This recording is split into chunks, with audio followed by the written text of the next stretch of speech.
So it's Tuesday, what day is it? June 6th? June 6th. Mhm. It's the 6th already. Time is flying by. And June is my second favorite month. May is my favorite month because it's my birthday, my anniversary. It's Mother's Day. I love May. But then June is like when you settle in to do whatever summer things mean to you. And I was just telling Kevin, our guest today, that one of the things that's important to me this summer is to manage my time and thus my energy so that I can be with the people I want to be with, spend time building relationships with people, family, friends, colleagues, in a way that is meaningful and that I'm not thinking about something else, that I can be with the person that I am without thinking, oh, I forgot to send that email, or I forgot to make that post, or I forgot something. So I'm leaning into, last week I did a live demonstration in the Rise Above Noise Facebook group, and on Zoom, it's on my YouTube, of a tool that I'm going to be leaning into. It's called Growth Tools, Idea Lab Growth Tools anyway. And I bought this to do my social media planning because this is what I want to tell everybody here. If you can be very strategic and thoughtful and make your lists and do what you need to do to show up on the regular. Now, we're talking about authenticity today. This has some authenticity to it. I'm not saying that it's not fully authentic, but it is scheduled posts. So it's not necessarily in the moment. So when you do those strategic posts, so what you'll be seeing from me this summer will be things about how to get more opens with great subject lines, how to build your email list, how to make your emails more personalized, why click-through rates matter, like all the things, right? The facts, the things that you're like, oh, right, Susan does email. Oh, right, Susan helps with digital marketing. So those will be the things that I post. And then, right, showing up authentically in the conversations and in the interactions on whatever platforms. I spend time in LinkedIn and some time in Facebook, even though, Kevin, I don't know if you've heard me say this before, but the social media right now, I don't know if I think other people are feeling like this, where we open up our computer to do our work, and all of a sudden it feels like there's a fire hose of things just happening. And my God, I need to do TikTok. I need to do Instagram. I need to interact. I need to do email. I need to write my blog, like all the things. And some people will either go, not doing any of it, or they'll try to do all of it and they'll just burn themselves out. So what are the things that we can do to build relationships within business, but also relationships? I think we're going to talk about relationships in general, right? In the real world, this business world, and there's the real world. And so I'm thinking right now for some reason of like train tracks that show us the direction to go, but knowing we can get off at the stops to explore a little bit, but absolutely knowing where we're going.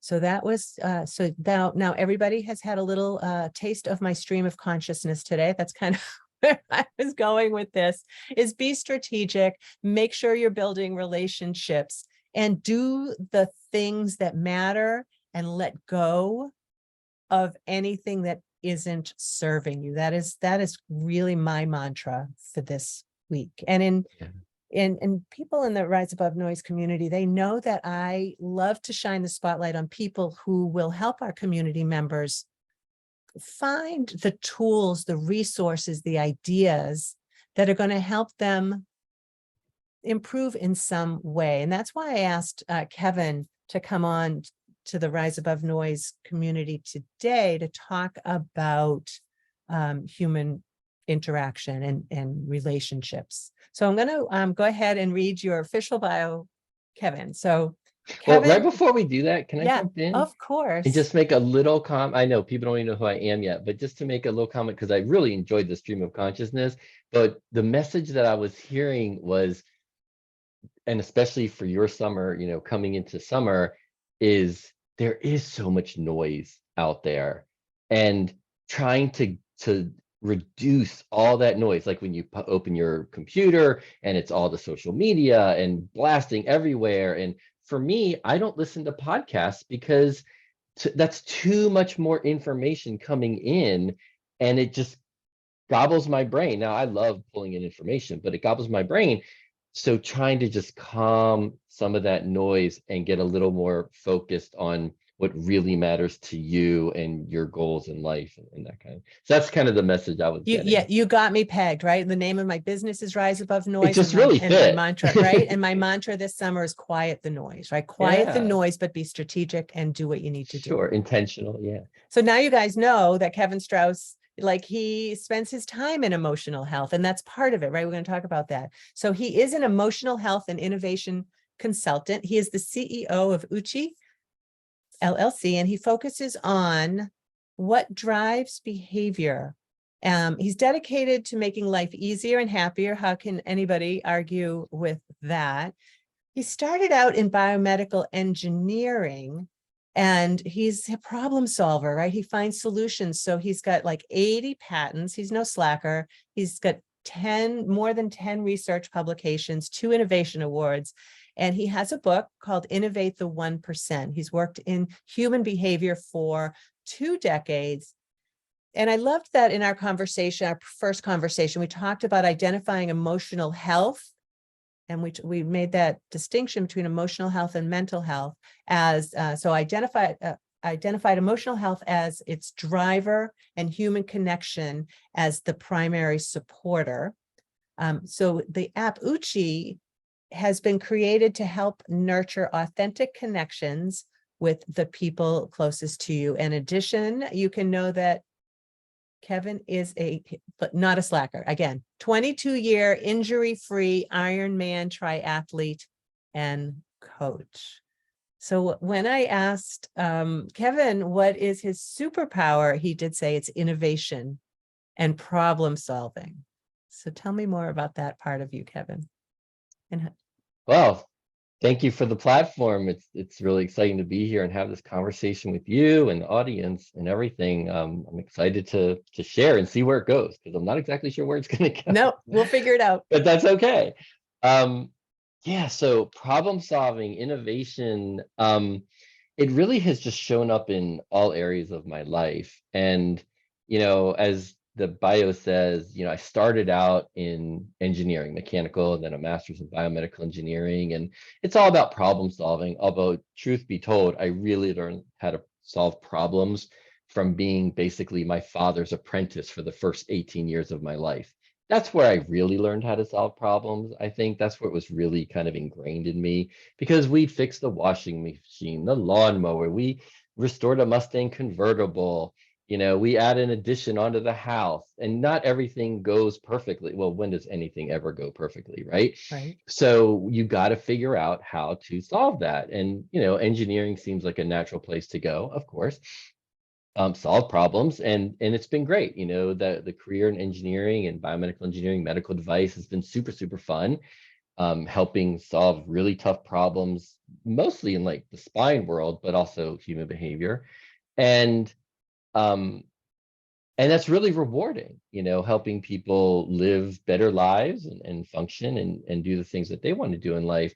But there was a point where I identified, I had this epiphany, but I'd also been thinking about this stuff for so long already, that it seemed to me that so much conflict was rooted in people not really sharing what they really thought or how they really felt.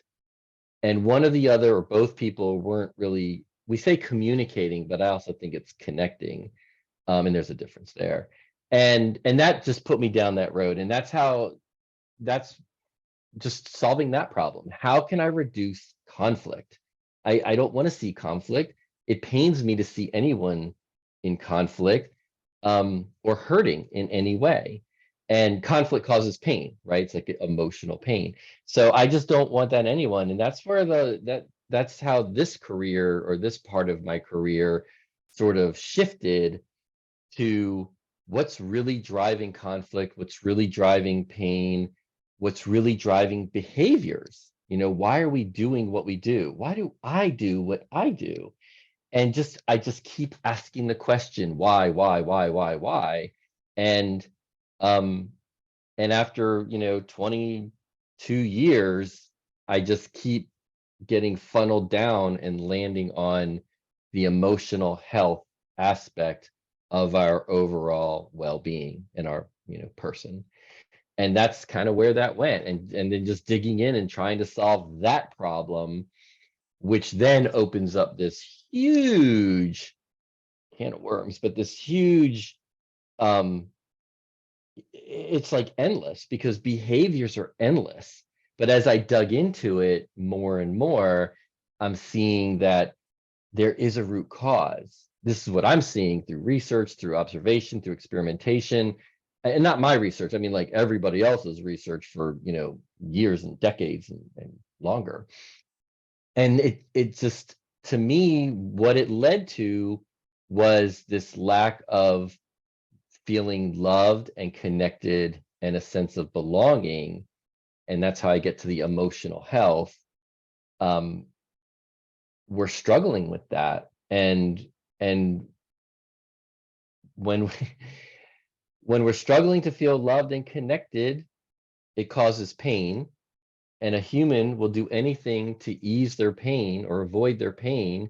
And in the absence of knowing how to love and connect, we turn to behaviors. And then that's like how this whole path went down, and just trying to figure it out. And I'll finish this little part here with trying to figure out my own pain.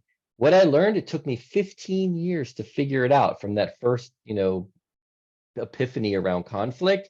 It took me like 15 years to figure out that the Uchi app ultimately was really my solution, my problem solving, to solve my own pain of not feeling heard and understood and valued by my parents.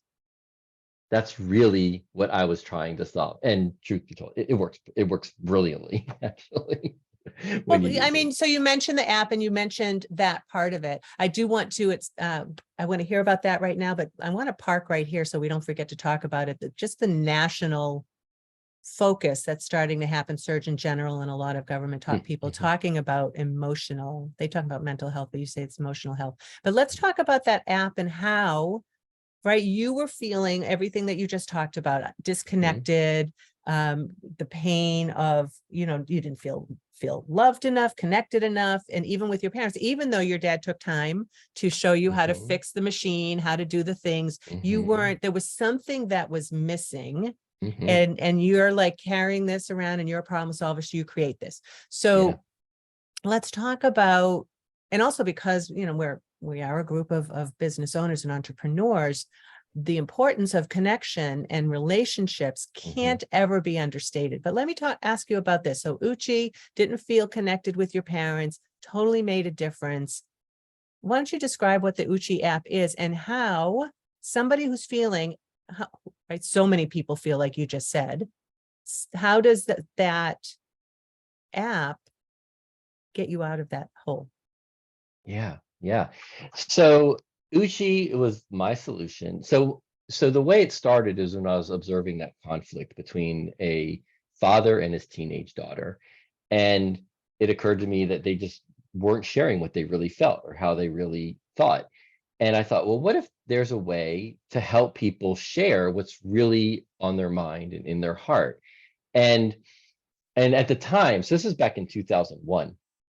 So at the time, I'd been writing tons and tons of emails with like friends and stuff, and we would have these epic conversations, really authentic, heartfelt, vulnerable conversations, but through email. So that would last like weeks or months long, like just back and forth, like pen pals, right? Like, but it was only through writing. I mean, some of these people I'd only ever met in person once or never at all, So I was like, well, parents and kids can do this. You can do it in their own home, but they don't. I mean, they're not going to write an email in their own home. And you open up an email window, and where do you begin? So I was like, what if we just start and prompt with a couple of simple questions just to get the ball rolling? But these are questions that would be just right below surface level conversation, right? And below the texting type stuff, even though that wasn't really happening back in 2001, but not the logistical kind of questions, but really, how do you see the world? I want to understand how you see the world,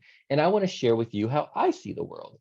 And that's all it is. So Uchi is this app with a massive database of questions all over the spectrum. We avoid controversial stuff. We avoid, we're not trying to figure out your deep dark secrets, or have you share them. Uchi doesn't read anything. Everything on Uchi is 100% private. Nothing is ever public on Uchi. But you answer questions. Your Uchi friends, because Uchi in Japanese means in group or inner circle. So it's really about connecting with the people closest to you. Because even in a family living under the same roof, people feel lonely and isolated, even when they live together. Right. That happens all the time, especially in like couples, marriages, things like that. Yeah. Even under the same roof, people feel lonely and isolated. So Uchi is just an easy way to share your perspective. You don't have to think about what should I talk about, just answer a question. And the two main rules of Uchi are only your Uchi friends can read your answer. So nobody else has access to your answer, only your Uchi friends. And you can only read a friend's answer if you've already answered that question.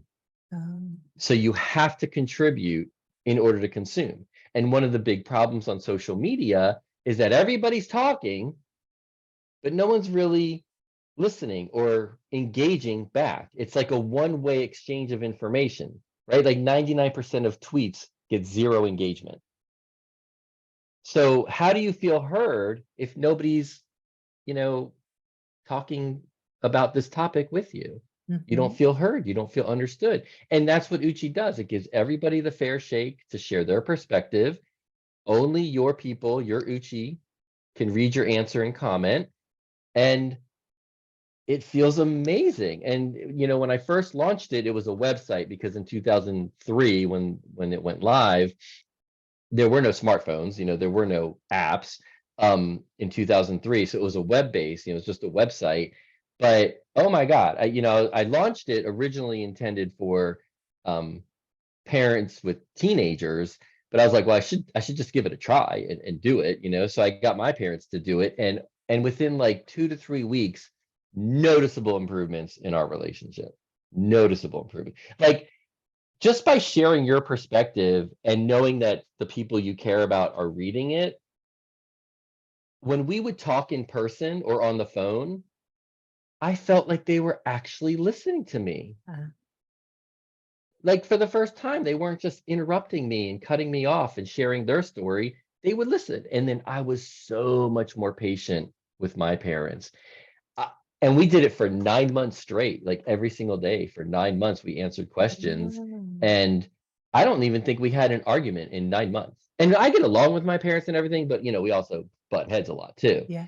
But the big problem that I was really addressing for myself was all the judgment that I was raised with, like constant judgment and criticism, and also emotional neglect, which is like, why are you crying? It's not a big deal. Don't cry about that. Don't be such a baby. Yeah. That's emotional neglect. That hurts. That causes your stress to go up. Your cortisol goes up. You're feeling pain. You don't feel valued. You don't feel loved. And then you got to compensate in some way. And one of the primary way that I compensate is by overachieving. Then I feel valuable if I overachieve. And I'll relate this back to the business world, since this is important, right? Yeah. Is a lot of times I do feel like we try to overachieve in our business and start doing big things as solopreneurs or business owners, or we just work because we're trying to feel valued. And value translates to love in our brain. If I feel valuable, I feel love. If you disrespect me, I'm your boss, and you disrespected me, you're not valuing me. That triggers my pain of not feeling valued and loved, probably as a child. And then I'm going to react, and I'm going to micromanage you. I'm going to yell at you. I'm going to make you come to work, even though virtual work is fine for most companies. It's all these different ways that we behave in order to get that control back, to ease our pain of not feeling valued, not feeling heard, not feeling understood, not feeling loved. And I love that, right? Because we honestly, you guys, Kevin and I were like, how are we going to relate this to the business world? Well, in business, we are all people. And I just thought this was a really interesting and valuable conversation to have. And now I see a connection, which I'm going to give you another one later too. Oh, good. Which is kind of what you just said, that if we're feeling loved and connected to the people who are important in our life, like our non-work life. But it can be work life too. It's work Right. life It could too. be, right. If that's Yeah. the thing, right. That's Mhm. so interesting because, Yeah. I'm not a phone talker. I'm going to tell you this. So I'm not a phone talker, but my daughter, Alex, and we talk twice a week when she's driving to work. And those are the conversations where it's just like, what'd you have for dinner last night? Or, oh, the cat wasn't feeling well. What did the vet say? Like that kind of thing. Or is your kale coming up in your garden? Right? Like different things that I don't necessarily, I'm not a phone talker, so I don't have that chit chat with other people. But then it's just that deeper knowledge of, oh, well, she's probably just getting to work right now and she dropped the dog off at daycare. And like knowing that about her is a connection. Okay. And then I want to hear your connection. Then I want to talk about knowing those the big picture. day-to-day routines, but it's Right. also the day-to-day slightly deeper stuff, like, I mean, this question always pops into my mind, but I really enjoy it, is, for a family that's using the app, or just even around a dinner table or talking on the phone, wherever you happen to be, in the world, how would you define your role in your family? That's like an Uchi question, I was going to ask you what some of the questions are. That's Okay. but an Uchi question can be, what's your favorite color, or, Okay. I mean, it can be all over the place, but it's get those conversations going, because a lot of times, how can we ever expect to have the big conversations if we struggle to have the little conversations? Ooh, good stuff. Yes. Right. So if someone at work is not behaving, like the way you want, not doing what you want them to do, and it's like, oh, you call them into your office and it's like, your numbers aren't up, and what's going on here, and why aren't you doing this? And there's an attack. I'm on the defense. Nothing's really, I mean, that's going to be really difficult to make forward progress. But, understanding the person, do I even know this person? Do I know that they've got, a new baby at home that's like, not sleeping through the night and is very colicky? And do I understand where that person's coming from? And, oh, maybe that's why they're tired. Maybe that's why they're not quite as focused right now, or they're a little distracted. And if I don't know that about a person, if I don't just know the people that I'm working with, about them and how they like to interact and go about their day and what's going on in their day-to-day life outside of work, how can I relate to them? How can I understand them? How can I be compassionate? How can I work with them if I don't really know them?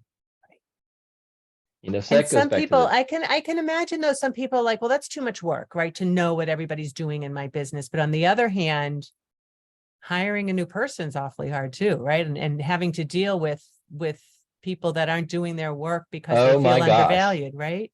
I mean, you nailed it. You just nailed it. The Great Resignation, quiet quitting. 85% of the global workforce is considered disengaged in some way. That's like paying 100 people to do the job of 15 people. Wow. That's the global workforce, So when you don't feel valued at work, if your boss doesn't listen to you, if your senior managers don't really, I mean, 75% of people quit their job. This is Gallup data. 75% of people quit their job because of their boss. Now, is it because their boss is overweight? Is that why they quit their job? No. Did they quit their job because the boss didn't take 10,000 steps that day? No. Did they quit their job because the boss didn't eat enough vegetables? No. They quit their job because they don't feel valued. They don't feel like their boss understands them and hears them and respects them. So it's like, well, I'm out of here. And what happens is, when we don't have those good relationships with our boss and our peers, our coworkers, then we disengage, we get cynical, we start criticizing everything, we start sabotaging things, we don't do as much work, we don't do more work as well. This is all costing money. right? And it's costing innovation for sure as well, and productivity. And then eventually we quit, which goes back, I don't have the number off the top of my head, but the cost of losing an employee and then rehiring and and It's getting them huge. up to speed. I mean, it's at Yeah. least 6 months before they're, and I think more like a year before they're really fully integrated Yeah. back into the flow of the workplace.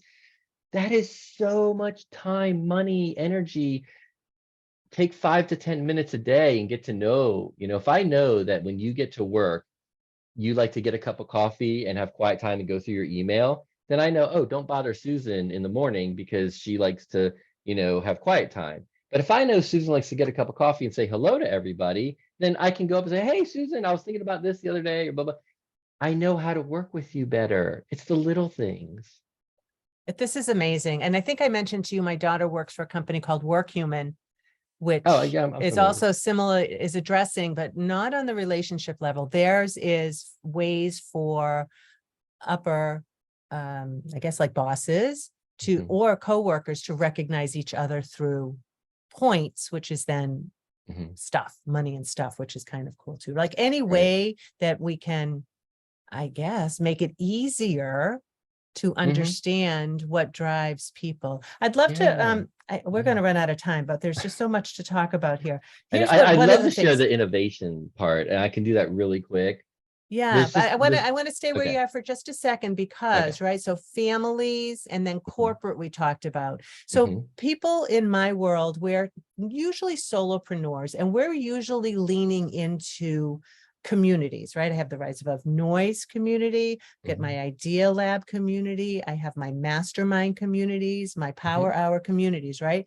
So mhm. I can imagine that if we were to set up these kinds, this, do you have like circles on Uchi where it's like different? Is that how it Yeah, works? Yeah. right. So if Because we were to Uchi set that is, you up, can and have your that's different different. It's Uchis. different than Mhm, going on to LinkedIn where people are like, can you share this for me? Can you share this for me? Right. This is the personal stuff and mhm, understanding that and having a more of a, right, we're humans mhm. on this earth at the same time and just, oh, right, we're people and we're more than just referral sources for each other, Which right? becomes very transactional rather than relational. Yes, and so I can see that that's a use for this app in Mhm, as for a solopreneur. I know we were trying to think of like, okay, how does that work? But to understand people at that level. Love to mhm. talk about innovation, and I want to also talk about just our country and the need for this in our country. Yeah, that's a big one. So the innovation thing, I'll just touch on really quickly. It's like I was saying before about behavior. So any behavior, whether it's destructive behavior like drug addiction, or it's constructive behavior like an invention or something, behaviors are, in my opinion, rooted in your emotional health. And the more your emotional health is being nurtured, the happier you are, right? And we know from research as well, like the Harvard study, it's been 80 plus years now. We know that the key to happiness is connection. Like that's like a 80-year long study now, and it's still going. Um, so the more we connect and the more we relate and the more we love each other. So at this one company, I mean, I loved my team. I loved working with my fellow engineers and marketing and salespeople, and we were just vibing off each other. We're joking, we're connecting on all different levels. We're always sharing, not through Uchi because I didn't have it back then, um, but we're just connecting and we know each other. We know about each other's family life and dating life and sports and hobbies, and we just were so integrated. We loved each other, and inventions were just like coming out the wood. Like we were Mm, constantly innovating, and it was always a safe place because we loved each other as people. Like we knew each other. You don't have to love everyone. I'm not talking about like love, love, love, but value each other. value, that's a good Recognize one. that everybody in your office is there for a reason. They have a value, and if they don't, then they shouldn't be there, right? Then they need to be let go, and that happens too. But when we really value each other, if you have an idea and it's terrible, I mean, I can't tell you how many horrible ideas I've had, but you have an idea, even if it's terrible, it doesn't mean you're a terrible person and don't have value, just that idea wasn't good. So we're always sharing ideas, and that's how so many of these patents came to be, because we felt safe, we felt valued, we were connected, and it's like the rising tide lifts all boats, you know? We were all just like vibrating at this frequency of like going to the office was just a blast. Like we had a blast. That's awesome, right? That's what we need more of that. It's super fun. I mean, it's just, you know, we're laughing, we're joking, we're innovating, we're off topic, we're on topic. I mean, it's just, Well, especially if it's people like you who are getting your brain drugs, right? You're getting your endorphins and your dopamine and it your is very much oxytocin. oxytocin. Yeah. Yeah, because you're belonging, and then you've got the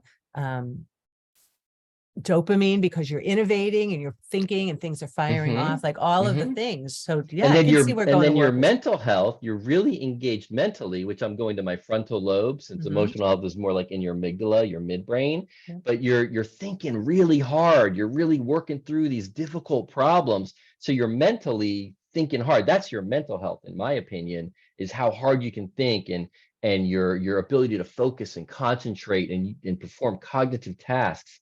To me, that's what mental health is about. And that's how we, you know, you put it all together, because it all has to go together. Everything's feeding off each other, right? If you're exhausted, you can't really think very, you know, That's right. very straight, very well. And spiritual, like, why am I even going to the office? Do I feel like I'm adding value to the world, or what matters to me? Because for me, spiritual health is all about your purpose, and you can have many purposes. So it's putting all of that together. This is like the balanced wellness, like the four tires on a car. You've got to nurture all four: physical, emotional, mental, spiritual. And when all those tires are inflated in your car and everyone around you, you are just cruising down the highway. Love that analogy. That's so good. So good.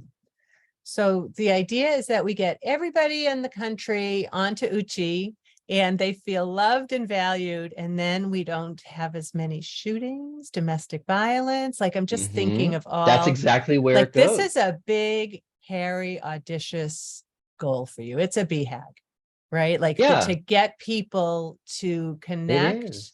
and to But in just, their Uchis, right? You don't have to connect with everybody like right. on Oh your no, right. Twitter, right? It's Ugh. your Uchi, and then that overlaps with my Uchi, and there's a couple overlap with this Uchi and that Uchi, and then we all end up connecting. Well, once you feel better. Yeah. What an honor it is to spend time with you and to learn more about your mission and how you're making this world a better place. You know, people like you are my mission, right? That's why I want to be able to put the spotlight on people who are making a difference, a real difference in the world. And I appreciate you. So, so we talked about the Uchi app, and I will put the link in the show notes and in the chat over here. Is there anything else? Do you have another call to action? I don't think I even asked you if you had a call to action. Anything else you'd like people to do? I mean, really just go have fun on Uchi, you know, invite a couple of friends, start answering some questions. Don't overdo it, because, you know, you can't build a relationship in a day, right? I think this is why most team building programs don't really work very well, because the team building activity is great, but then what happens when you get back to the office? Like it's out the window. But with Uchi, it's that little drip, drip, drip. Answer a question today, answer another question a couple of days from now. It's not meant to be done in real time. It's not like a Slack message board or Discord. It's not a real-time activity. Just answer a couple of questions on a Saturday and read a couple answers on Sunday and comment here and there. And over time, although we do find that if you're doing it regularly with some people, even within like a week or two, you'll start to notice changes of how you feel, and you just end up being happier because you're connecting. It just, that's what our data shows. Like it doesn't take long, but you got to keep it going. So just use Uchi. It's free. Have fun. It's safe and private. Have fun. Perfect. Perfect. Perfect. With that, thanks for anybody who kind of tuned into our Rise Above Noise Spotlight. I've said this before, people in our community, now more than ever, our world needs you to show up.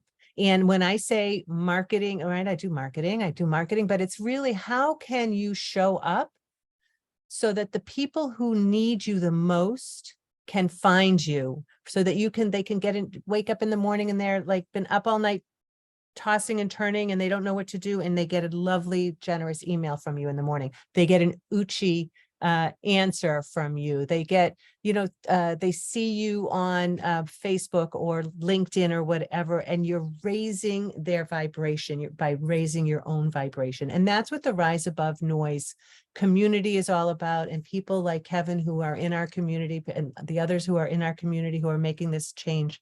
I honor you and I appreciate you. And I'm so, so happy that we've spent this time together. Thanks, Susan. Let's stop that. And